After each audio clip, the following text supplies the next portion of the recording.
Üdvözlöm a követőket! Ebben a videóban a fogyasztóvédelmi jogon belül a jótállással kapcsolatban mondok el néhány fontos hatályos szabályt. A polgári törvénykönyv szerinti fogyasztó és vállalkozás közötti szerződés keretében eladott egyes új tartós fogyasztási cikkekre vonatkozó kötelező jótállás időtartama abban az esetben, ha az eladási ár eléri a 10 000 forintot, de a 250 000 forintot nem haladja meg 2 év, 250 000 forint eladási ár felett pedig 3 év.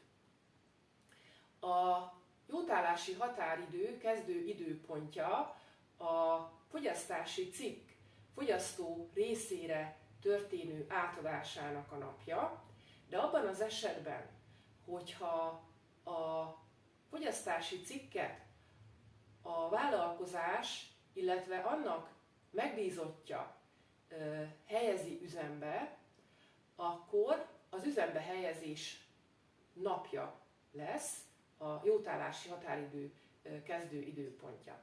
Azonban, ha a fogyasztó 6 hónapon túl helyezteti üzembe a fogyasztási cikket, akkor az átadás napja lesz a kötelező jótállási határidő kezdő napja. A vállalkozás akkor nem köteles jótállási jegy kiállítására, ha az eladási ár nem haladja meg az 50 000 forintot. De ebben az esetben is érvényesíthetők természetesen a jótállásból eredő jogok, ekkor az ellenérték megfizetését igazoló bizonylat fog szolgálni erre.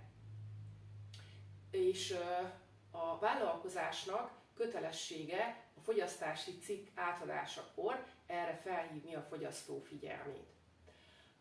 A kibontott csomagolás visszaszolgáltatása nem lehet feltétele a jótállásnak.